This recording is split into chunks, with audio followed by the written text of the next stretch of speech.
मेरठ में खौफनाक हत्याओं का सिलसिला थमने का नाम नहीं ले रहा। सौरभ हत्याकांड से शुरू हुआ सनसनीखेज घटनाक्रम अब अमित की हत्या के बाद और भी भयावह होता दिख रहा है। पहले सौरभ की हत्या में उसकी पत्नी मुस्कान ने उसे मारने के बाद शव के टुकड़े नीले रंग के ड्रम में डालकर सीमेंट से भर दिए थे। इस वारदात के बाद नीला ड्रम पूरे शहर में खौफ का चिन्ह बन गया था। अब एक नई घटना में रविता नाम की महिला ने अपने प्रेमी के साथ मिलकर अपने ही पति की हत्या कर दी। लेकिन हत्या को हादसा दिखाने के लिए उन्होंने एक चौंकाने वाला तरीका अपनाया। शव के पास एक जहरीले सांप को छोड़ दिया ताकि लगे कि मौत सांप के काटने से हुई। ये घटना जब से सामने आई है, लोगों में डर का माहौल है। इस पर बोलते हुए मृतक की मां ने हत्या वाले दिन को याद किया और हर बात विस्तार से बताई। समय तो जब पता ही ना लगा था, तो हमारे घर सब प्रसाद चढ़ा का आया था। वो तो देवियस पसा हमारी देर धोरा बैठा बोला बतड़ाया। फिर वो अपने घर आ गया, अपनी बहू के दूध लाया, अपनी बहू को दे दिया दूध, चीनी करा होगा, उन्हें पकाया होगा। फिर भाई हम भी लौट गए, वो भी लौट गया। फिर हम आए 9 बजे पेशाब करना बाथरूम है यहाँ, तो अंदर के किवाड़ भेजे, पर्दा लग रहा, बल्ब बंद हो रहा। अब हम फिर लौट गए। फिर हम 10-11 बजे फिर हमारी आँख खुली।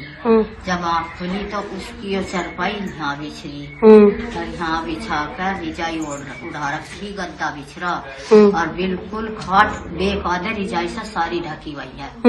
इतना जो हमने देखा तो वो हम बता रहे। और फिर उससे बाद में हमने सोचा सो रहा। जब सो रहा तो वो तो सोई रहा, मैं थकते नहीं, रात देवियों का आया, थक गया और सो रहा। 8 बजे उसकी घरवाली ने अपना लड़का चाय लेकर पराठा लेकर भेजा यहाँ से अपने पापा को। वो तो खड़ी होगी वहाँ जिनने तो परे और देखती रही वो कैसे करेगा ये लड़का। अच्छा, लुंडे ने आकर कहा पापा पापा, 3 आवाज मारी। उनने जो पापा हो तो बोल रही, चौथी आवाज में उनने रिजाई तार दी। जब रिजाई तार कर उनने देखा तो सांप बैठा, फना तो धरा हाथ पर, पूंछ धरी गर्दन पर और इस सारी हिस्से का लपेटा ले रखा। तो वो भारती तो बाहर गया भागता, माँ मैं कहा पापा सांप न खा लिया। हमने कहा भाई नहीं, वो तो सो रहा। उनको ना माँ खा लिया जाकर दे। हम यहाँ आए तो लुंडे ने रिजाई तो उघाड़ी रखी थी, तो देख लिया तो सांप। अब जब हमने रोतो कहा भैया सांप ने नहीं खाया, ये तो कुछ और ही हो रहा। सांप जब जनता इकट्ठी होगी तो सांप हला ही नहीं। मैंने कहा ये तो भाई किसी ने मारा। और ये इतना मुंह उसका लोच रखा और ये गले सब घरोट रखे और हंसा गला सूझ रहा। हमने जो बहुत सा बुझा, जब तू धो रही तो तुझे पता ऐसा क्या हुआ? तो नाड़ हला कर कहने लगी नहीं मुझे नहीं पता। मैंने कहा तुझे जरूर पता जब तू धो रही थी। उनने हमें कोई रास्ता दिया नहीं। फिर हमने कहा भाई तुझे जरूर पता, अपना तू तो मुझे कह रही, तब नहीं थे यहाँ सारे। जब हमें सारों को पता नहीं तो हम क्या बताना जब तू धो रही थी।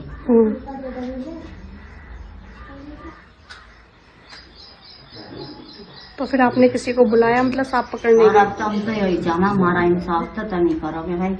उन्हें दोनों को सीधा बढ़िया ही मिलनी चाहिए, फांसी का हुक्म न होना चाहिए। जैसा हमारा तो गया ही गया, तो वे भी जाने चाहिए। आरोपी पत्नी जिस सपेरे से सांप लाई थी, उसने भी उस दिन को याद कर बताया कि वह सांप जहरीला नहीं था। सपेरे ने यह भी बताया कि वह सांप उसे भी कई बार काट चुका है, लेकिन उसे कभी कुछ नहीं हुआ। गांव वाले ले जाते हैं, दूर ले जाते हैं। आपके पास कौन आया था सांप लेने के लिए? कोई किरसन है, लड़का भी नहीं। हाँ, सही बताओ बिल्कुल। और सांप कितना जहरीला था?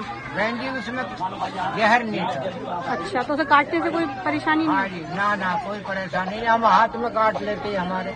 अच्छा, तो उससे कुछ नहीं होता? बिल्कुल नहीं बहन जी। तो आपको पुलिस लेके गई तो पुलिस ने कुछ? बहन जी पुलिस ले गई। उसने कोई बदतमीजी या कुछ? ना बहन जी कुछ नहीं करा, मेरी सेवा और करी। बाबा जी आप जैसे सुना कर। अच्छा, और भैया क्या बहन जी कोर्ट के जाओगे आप? बाबा जी कोर्ट जाए तो बहन जी। हाँ बयान दे दो, सरकारी वकील बनो तो आपकी कागजी कार्रवाई पूरी होगी। सरकारी गवाह बनने के लिए कागजी कार्रवाई पूरी हो गई? अब ये पता नहीं, पढ़े लिखे नहीं बहन जी, इन बातों का ज्ञान नहीं है बहन जी, पढ़े लिखों का ज्ञान है। अनजान आदमी का तो क्या भरोसा है बहन जी। हमसे जुड़े रहने के लिए हमारे YouTube चैनल को सब्सक्राइब करें और नई वीडियो की नोटिफिकेशन के लिए बेल आइकॉन को दबाएं।